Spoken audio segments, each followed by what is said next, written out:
வணக்கம் நண்பர்களே, welcome to my channel let's play fantasy. இன்னைக்கு நம்ம என்ன மேட்சுக்கான ப்ரெடிக்ஷன் பார்க்க போறோம்னா, டிஎன்பிஎல்ல 16வது மேட்சான திருப்பூர் வர்சஸ் திண்டுக்கல், நட்டு வர்சஸ் அஸ்வின் அப்படிங்கிற மேட்சுக்கான ப்ரிவியூ தான் நம்ம பார்க்க போறோம். அதுக்கு முன்னாடி நம்மளுடைய டெலிகிராம் சேனல்ல ஜாயின் பண்ணல அப்படின்னா மறக்காம ஜாயின் பண்ணிக்கோங்க. முக்கியமான அப்டேட் பிளஸ் ஃபைனல் டீம் எல்லாமே நம்மளுடைய டெலிகிராம் சேனல்ல ஃப்ரீயா கொடுத்துட்டு இருக்கோம் உங்களுக்காகவே. ஃபுல் அண்ட் ஃபுல் நம்ம சேனல் ஃப்ரீ சேனல் மட்டும்தான். உங்களுக்கு தேவையான டிஓ ஆப்ஷன், பாப் ஆப்ஷன் சொல்லி அந்த ஒன் பிளேயர் ஃபேண்டசி கொடுக்குறோம், ஸ்மால் லீக்குக்கான டீம்ஸ் கொடுக்குறோம், சில முக்கியமான மேட்சுக்கு மெகா லீக்ஸுக்கான டெமோவும் வந்து நம்ம கொடுத்துட்டு இருக்கோம். ஸோ மறக்காம டெலிகிராம்ல வந்து ஜாயின் பண்ணிக்கோங்க. அதே போல நீங்க இது வரைக்கும் ஃபேண்டசி எக்ஸல் 11 ஆப்ல ஜாயின் பண்ணனாலும் ஜாயின் பண்ணிக்கோங்க. உங்களுக்கான டிஎன்பிஎல் பிளே பண்றதுக்கு ஒரு பெஸ்டான ஒரு ஆஃபர் போயிட்டு இருக்கு. எப்பவுமே நம்ம சொல்றது, ஏதாச்சும் ஒரு ஆப் வந்து பெஸ்டா ஆஃபர் கொடுத்தாங்கன்னா அதை பயன்படுத்திக்கணும் அப்படின்னு. ஸோ புதுசா ஆரம்பிக்கப்பட்ட ஒரு ஆப் தான். ஸோ எந்த பெரிய ஹை இன்வெஸ்டருமே இல்லை. அதனால இந்த இன்வெஸ்ட்மெண்ட் லீடர் கூட நீங்க கொஞ்சம் டார்கெட் பண்ணீங்கன்னா ஈஸியா பினிஷ் பண்ணி ஃபர்ஸ்ட் 5 பிளேஸ்ல வரலாம். 5வது இருந்தா கூட நமக்கு வந்து OnePlus இருக்கு, 4வது வந்தீங்கன்னா ஐபோன் இருக்கு. ஸோ அதெல்லாம் நல்ல ஒரு இது. ஸோ அதனால மிஸ் பண்ணாம விருப்பம் உள்ளவங்க தாராளமா ட்ரை பண்ணுங்க. இன்னும் நமக்கு நிறைய மேட்சஸ் வந்து பாத்தீங்கன்னா பெண்டிங் இருக்கு. இன்னும் பாதி மேட்சஸ் வந்து நமக்கு இருக்கு. அதனால இது வரைக்கும் எக்ஸல் 11 ஆப்ல ஜாயின் பண்ணனா ஒரு டைம் ஜாயின் பண்ணி பாருங்க, கண்டிப்பா உங்களுக்கு வந்து பிடிக்கும். அதே போல பிட்ச் ரிப்போர்ட், அது அகைன் சேம் நம்மளுடைய 2வது சீசனான நம்மளுடைய கோயம்புத்தூர்ல தான் இந்த மேட்ச் வந்து நடந்துட்டு இருக்கு. ஸோ பிட்ச் ரிப்போர்ட் எல்லாமே நம்ம பார்த்ததுதான். ஓரளவுக்கு இந்த பிட்ச் வந்து பாத்தீங்கன்னா ஒரு 150, 60 அவ்வளவுதான் ஸ்கோர் போகுது. அதுக்கு மேலதான் பெருசா ஸ்கோர் போகல. ஒரே ஒரு மேட்ச் மட்டும் 198 ரன் ஸ்கோர் பண்ணாங்களே தவிர மீதி எல்லா மேட்சுமே அந்த ஆவரேஜான ஸ்கோர் தான் போயிட்டு இருக்கு. அண்ட் இந்த பிட்ச்ல வந்து திருப்பூர் வந்து வின் பண்ணியிருக்கிறாங்க அண்ட் திண்டுக்கல் டிராகன்ஸ் வந்து தோத்துருக்காங்க. அதையும் கொஞ்சம் கவனமா பாத்துக்கோங்க. 2 டீம் ஒரு மேட்ச் ஆடி இருக்கிறாங்க இந்த பிட்ச்ல. திருப்பூர் வந்து மதுரையே வின் பண்ணாங்க, இவங்க வந்து சேப்பா கூட தோத்துருக்காங்க. திண்டுக்கல் வந்து ஃபாஸ்ட் ஸ்பின்னர் ஈக்குவலான சப்போர்ட்ல தான் இருக்குது. ஓவராலா 4 மேட்ச்ல ஒரு மேட்ச் வந்து பேட்டிங் ஃபர்ஸ்ட் வின் பண்ணிருக்காங்க. பேட்டிங் ஃபர்ஸ்ட் வின் பண்ணணும்னா நீங்க குறையாம ஒரு 170, 180 ஸ்கோர் பண்ணணும். மீதி எல்லாமே பேட்டிங் செகண்ட் வின் பண்றாங்க. டாஸ் வின் பண்ற கேப்டன் கண்டிப்பா பவுல் ஃபர்ஸ்ட் தான் எடுக்கிறாங்க. டிஎன்பிஎல் ஃபுல்லாமே 0ல இருந்து 150க்குள்ள 2 innings, 150 to 169க்குள்ள 4 innings, 170 to 189க்குள்ள 4 innings, 90+ பாத்தீங்கன்னாலும் 1 innings வந்து ஸ்கோர் பண்ணியிருக்காங்க. ஹை ஸ்கோர் திருச்சி ஸ்கோர் பண்ணிருக்காங்க, low score Dindigul dragons score பண்ணாங்க. மழையினால 7 ஓவர் அப்படிங்கிறதுனால அவ்வளவுதான் அவங்களால ஸ்கோர் பண்ண முடிந்தது. இப்போ வந்து திருப்பூர் டீம் வந்து கொஞ்சம் நல்ல கம்பேக் கொடுக்க ஆரம்பிச்சிட்டாங்க. ஏன்னா அவங்க வந்து லைக்கா கூடயே 1 ரன் வித்தியாசத்துல தான் தோத்தாங்க. அதே மாதிரி சேப்பா கூட வின் பண்ண வேண்டிய மேட்ச் கடைசியில விட்டுட்டாங்க. அதே மாதிரி மதுரை கூட கொஞ்சம் போராடி வின் பண்ணிட்டாங்க. அவங்களோட டீமோட ஸ்ட்ரென்த் வந்து பாத்தீங்கன்னா நல்லாவே தான் இருக்கு, குறை சொல்ற மாதிரிலாம் இல்ல. லைக்கா கூட தோல்வி, அடுத்து சேப்பா கூட தோல்வி அண்ட் மதுரை கூட வின்னிங். அதுல லைக்கா கூடயும் சேப்பா கூடயும் வின்னிங் மேட்சை கை விட்டுருவாங்க. அண்ட் இன்னிங்ஸ் ஓபன் பண்ணக்கூடியது ராதாகிருஷ்ணனும் துஷார் ரகேஜாவும் தான் வந்து இன்னிங்ஸ் ஓபன் பண்றாங்க. ராதாகிருஷ்ணனால ஒரு பெரிய ரன் வந்து இன்னும் கன்சிடர் பண்ண முடியல அவரால். அவர் வந்து பெருசாவும் ஸ்கோர் பண்ண முடியாதுன்னு அந்த மாதிரி பிளேஸ் வந்து நம்ம இது பண்ண முடியாது. பட் நல்லா ஆடக்கூடிய பிளேயர் தான். பட் அவரால் வந்து பாத்தீங்கன்னா பெருசா ரன்னை வந்து கான்ட்ரிபியூட் பண்ண முடியல இது வரைக்கும். ஆனால் ஒரு கேம் சேஞ்சரா நீங்க இன்னைக்கு வந்து ராதாகிருஷ்ணனை ட்ரை பண்ணி அவர் ஒரு 40+ ரன் அடிச்சாருன்னா உங்களுக்கு ஒரு கண்டிப்பா வந்து பாத்தீங்கன்னா ஒரு கேம் சேஞ்சர் ஆப்ஷன்ல நீங்க ராதாகிருஷ்ணன் அண்ட் துஷார் ரகேஜாவே எடுத்துட்டு போகலாம். ஏன்னா ரகேஜா வந்து ஃபர்ஸ்ட் மேட்ச் மட்டும் லைக்காக்கு அகைன்ஸ்டா 81 ரன் ஸ்கோர் பண்ணாரே தவிர மீதி எல்லா மேட்சுமே கொஞ்சம் இதா இருக்காரு. ஆனா ராதாகிருஷ்ணா ரகேஜாவான்னு பார்க்கும்போது ரகேஜா, ஏன்னா ஒரு விக்கெட் கீப்பிங் ஆப்ஷன் வந்து அவருக்கு அடிஷனலா இருக்கு. அப்படிங்கறதுனால நீங்க அவரை கண்டிப்பா போக்கஸ் பண்ணலாம். பட் ராதாகிருஷ்ணனும் ட்ரை பண்ணி பாருங்க. மேபி அவர் இந்த மேட்ச்ல வந்து ஒரு 25ல இருந்து 35 ரன் வரைக்கும் ஸ்கோர் பண்ணி கொடுக்கறதுக்கான பாசிபிலிட்டி இருக்கு. ஏன்னா எதிர்த்தாடுறது திண்டுக்கல். அவங்களுடைய இனிஷியல் அந்த வருண் சக்கரவர்த்தி, அவங்க சந்தீப் வாரியர்லாம் பெருசா பவுல் பண்ணல. எல்லாருமே சந்தீப் வாரியர் பிடிச்சு அடிக்காங்க அந்த பவர் பிளேல. அதனால ஒரு 35 பாயிண்ட், ஒரு மினிமம் ஒரு 30 பாயிண்ட் நீங்க அவர்கிட்ட எக்ஸ்பெக்ட் பண்ணலாம். துஷார் ரகேஜா கிட்ட இருந்து பாத்தீங்கன்னா அந்த ஒரு பேட்டிங் ஆப்ஷனும் இருக்கு, பிளஸ் விக்கெட் கீப்பிங் ஆப்ஷன் சேர்ந்து ஒரு 40 பாயிண்ட் அவர்கிட்ட நீங்க எதிர்பார்க்கலாம். அடுத்து சாத்விக் எப்பவுமே அந்த ஒரு மினிமம் ரன் ஆடக்கூடிய ஒரு பிளேயர் தான். ஒரு 15ல இருந்து ஒரு 25 ரன் இதுக்குள்ளதான் அவர் வந்து எல்லா மேட்சுமே ஆடி கொடுத்துட்டு இருக்காரு. ஏதாச்சும் ஒரு மேட்ச் ஒரு 40+ அடிக்கலாம். எல்லா மேட்சுமே ஒரு 40, 50 கன்வெர்ட் பண்ண முடியாது. அதிகமா 25 to 15 to 25 ரன்னுக்குள்ள அடிக்கிறாரு. ஒரு 20 பாயிண்ட் நீங்க வந்து எதிர்பார்க்கலாம். அடுத்து அனிருத்தை பொறுத்த வரைக்கும் முதல் 2 மேட்ச் வந்து சிங்கிள் டிஜிட்ல ஸ்கோர் பண்ணாலும் லாஸ்ட் மேட்ச் வந்து கொஞ்சம் கம்பேக்ட் பண்ணாரு. இந்த மேட்ச் அவர்கிட்ட இருந்து நீங்க ஒரு 15ல இருந்து ஒரு 30 ரன்னுக்குள்ள எதிர்பார்க்கலாம். ஒரு 30 ஃபேண்டசி பாயிண்ட் வேணா வாங்கி கொடுக்கலாம். அடுத்து கணேஷ் கொஞ்சம் அதிரடியா ஆடக்கூடிய ஒரு பிளேயர், ஹிட்டர். எல்லா மேட்சுமே அவரால் கன்சிஸ்டன்சியா ரன் கொடுக்க முடியாது. ஏதாச்சும் டே செட் ஆச்சுன்னா இந்த மாதிரி ரன் கொடுப்பாரு, டே செட் ஆகல அப்படின்னா இந்த மாதிரி தான் கொடுப்பாரு. திண்டுக்கல்ல அஸ்வின், வருண் சக்கரவர்த்தி அவங்களுடைய ஸ்பின்னர் அட்டாக் வந்து கொஞ்சம் நல்லா இருக்குங்கிறதுனால பெருசா, ஏன்னா இவரும் மிடில் வராரு அவங்களும் மிடில் அட்டாக் பண்றாங்க அப்படிங்கும் போது கொஞ்சம் ரன் ஸ்கோர் பண்ண கஷ்டமா தான் இருக்கும். மினிமம் ஒரு 15ல இருந்து 20 ரன் ஸ்கோர் பண்ணுவாரு, ஒரு 20 பாயிண்ட் வாங்கி கொடுப்பாரு. அது முகமது அலி சொல்லவே வேணாம், இந்த டீம்ல ஒரு பெஸ்ட் ஆல்ரவுண்டர். அவர் விளையாண்ட மேட்ச் எல்லாமே ஒரு match 35 run, 12 run, 33 run, 3 over polling பண்ணி 1 விக்கெட், 4 ஓவர் போலிங் பண்ணி 3 விக்கெட், 4 ஓவர் போலிங் பண்ணி 1 விக்கெட் சொல்லி மினிமம் 60 பாயிண்ட் நீங்க கேரண்டியா அவர்கிட்ட இருந்து எதிர்பார்க்கலாம். அடுத்து சாய் கிஷோர், இன்னும் முக்கியமான ஒரு பிளேயர் அந்த டீம்ல. பேட்டிங்கும் பண்ணுவாரு, பவுலிங்கும் பண்ணுவாரு. மொத்த மேட்ச் வந்த உடனே 16 ரன் பிளஸ் 1 விக்கெட். இவர்கிட்ட இருந்து ஒரு 50+ பாயிண்ட் நீங்க தாராளமா எதிர்பார்க்கலாம் சாய் கிஷோர் கிட்ட இருந்து. அடுத்து புவனேஸ்வரன், அந்த டீமோட இனிஷியல்ல பவுல் பண்றாரு, டெத்லயும் வந்து பாத்தீங்கன்னா பவுல் பண்ணி கொடுக்குறாரு.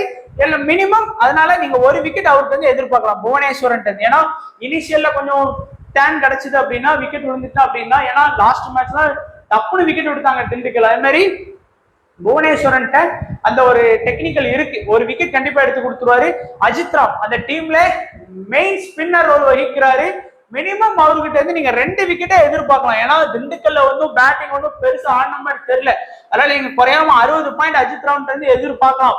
அடுத்து ராமலிங்கம் ரோஹித், ஒரு நல்ல ஒரு பிளேயர். லாஸ்ட் மேட்ச் தான் வந்து புதுசா இறக்குனாங்க, 2 விக்கெட் வந்து ஸ்கோர் பண்ணி கொடுத்துருக்காரு. இந்த மேட்ச் நீங்க மினிமம் 1 விக்கெட் வந்து அவர்கிட்ட இருந்து ஸ்கோர் பண்ணலாம். நட்ராஜன் போன மேட்ச் வந்து லைட்டா இன்ஜுரிங்கிறதுனால ஆடலன்னு சாய் கிஷோர் சொன்னாரு. இந்த மேட்ச் கண்டிப்பா ஆடுறதுக்கு வாய்ப்பு இருக்கு. நட்டுட்டு வந்து 2 விக்கெட் நம்ம எதிர்பார்க்கலாம். சோ 60 பாயிண்ட் எதிர்பார்க்கலாம்.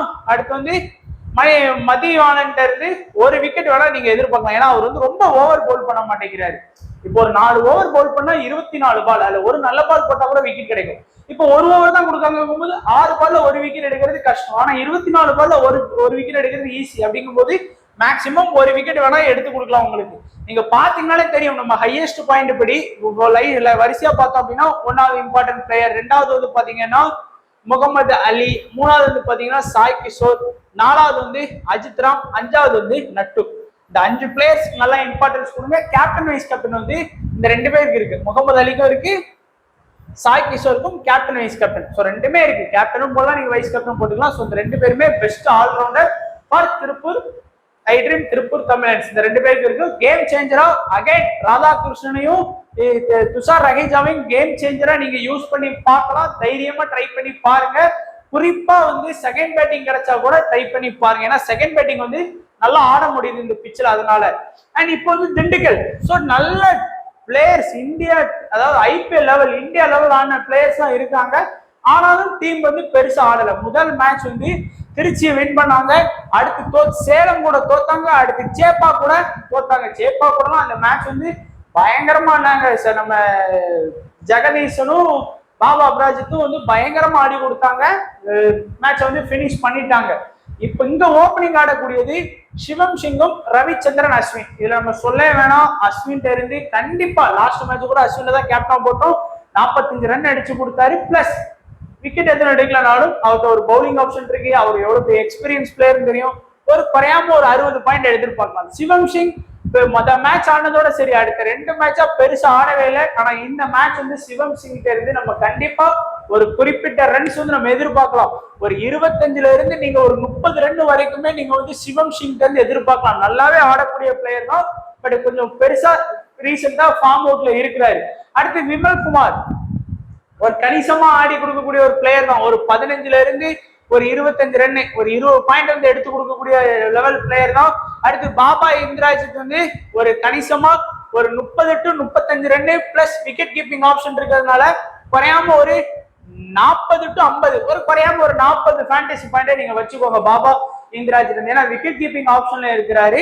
அதுக்கடுத்து பூபதி குமார் பெருசா ஆடல இது வரைக்கும், ஒரு மேட்ச் கூட குறையாம ஒரு 15ல இருந்து 20 ரன் தான் அடிச்சு கொடுக்க முடியும் அவரால். ஏன்னா அங்க திருப்பூர்லயும் ஏன்னா டெத்ல எல்லாம் அட்டாக் பண்றது வந்து நட்டுவும் புவனேஸ்வரன். இவங்க லேட்டா பேட்டிங் பண்ணக்கூடிய பிளேயர்ஸ் எல்லாருமே அந்த 15, 16 அதுலாம் வந்து பாத்தீங்கன்னா நட்டு, புவனேஸ்வரன் இந்த மாதிரி பிளேயர்ஸ் வந்து, முகமது அலி மாதிரி பிளேயர்ஸ் வந்து பேஸ் பண்ணி ஆக வேண்டி இருக்கும். அடுத்து தினேஷ் ராஜ், சரத்குமார் இவங்கலாம் பாத்தீங்கன்னா பெருசா இது வரைக்கும் ஆடல. மேக்சிமம் வந்து ஒரு அவங்க எல்லாருக்கிட்ட இருந்து அதிகபட்சமா நீங்க ஒரு 20 பாயிண்ட் தான் எதிர்பார்க்க முடியும் அப்படிங்கிறது என்னுடைய கருத்து. பேட்டி வந்து லாஸ்ட் மேட்ச் தான் உள்ள வந்தாரு, நல்லா ஆடக்கூடிய player. Plus last match Chepauk அகைன்ஸ்டா எதுவுமே பெருசா அவருக்கான பவுலிங் ஆப்ஷன் எதுவுமே கிடைக்கல. மினிமம் நீங்க ஒரு 30 பாயிண்ட் அவர்கிட்ட இருந்து எதிர்பார்க்கலாம். அடுத்து வருண் சக்கரவர்த்தியும் இந்த சீசன்ல சொல்ற லெவலுக்கு பெருசா பண்ணல. ஐபிஎல் என்ன மாதிரி பவுல் பண்ணாரு தெரியுமாங்க? வருண் எடுக்காம கொல்கத்தால ஐபிஎல்ல டீமே செட் பண்ண முடியாது நம்மளால. ஆனா இங்க பாருங்க, 4 ஓவர் போலிங் பண்ணி 1-1 அப்படிதான் எடுத்திருக்காரு. சேப்பா கூட அந்த மேட்ச் தூரத்துலங்க, மழை பெஞ்ச மேட்சே வந்து ஒரு ஸ்டாண்டர்டான மேட்ச்ல முதல் 2 மேட்ச் ஸ்கோர் கார்டை மட்டும் ரெஃபரன்ஸுக்கு நீங்க எடுத்துக்கலாம்.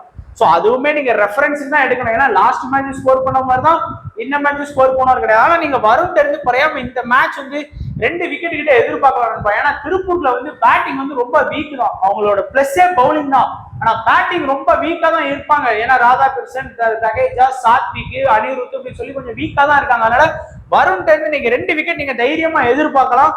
அடுத்து விபி கிரண் இருந்து வந்து 1 விக்கெட் வேணா நீங்க எதிர்பார்க்கலாம். பெருசா அவர்கிட்ட இருந்து ஓவர் இல்லைனாலும் 1 விக்கெட் எடுக்கலாம். விக்னேஷ் ஒரு ஸ்பின்னர், பட் நீங்க வந்து ட்ரை பண்ணி பார்க்கலாம், ட்ரை பண்ணி பாருங்க. நான் வந்து பெருசா ஒரு விக்கெட் எடுப்பார் நம்பல, ஒரு 10 பாயிண்ட். அண்ட் சந்தீப் வாரியர் அந்த டீமோட இனிஷியல் ஜிடிக்கே இனிஷியல்ல பவுல் பண்ணாரு. ஜிடிக்கு பவுல் பண்ண மாதிரி கூட பவுல் பண்ணல.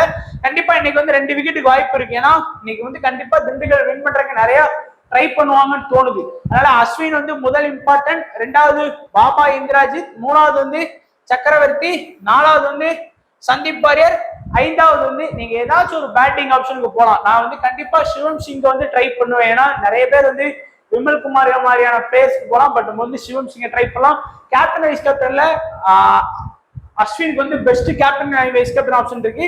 இன்னைக்கு மேட்ச்ல வருண் சக்கரவர்த்தி நீங்க ட்ரை பண்ணுங்க நண்பா. குறையாம 2 விக்கெட் எடுப்பார் நம்பிக்கை இருக்கு, பார்க்கலாம். பாபா இந்திராஜித்துக்கும் best captain vice captain option இந்த மாதிரி மேட்ச்ல இருக்கு. ஸோ சேஃப் டீம்ங்கும் போது நம்ம இன்னைக்கு வந்து நான் டீம் வந்து நான் ஷோ பண்ண போறதுல ஜஸ்ட் வந்து கேப்டன் வைஸ் கேப்டன் ஆப்ஷன் இந்த மாதிரியே பார்க்கலாம். ஏன்னா டீம் வச்சு காமிச்சா நீங்க அதே வந்து அப்படி காப்பி பண்ணி போட்டுருவீங்கன்னு தோணுறதுனால captain vice captain option Mohammed Ali, பேட்டிங்கும் இருக்கு பிளஸ் பவுலிங்கும் இருக்கு.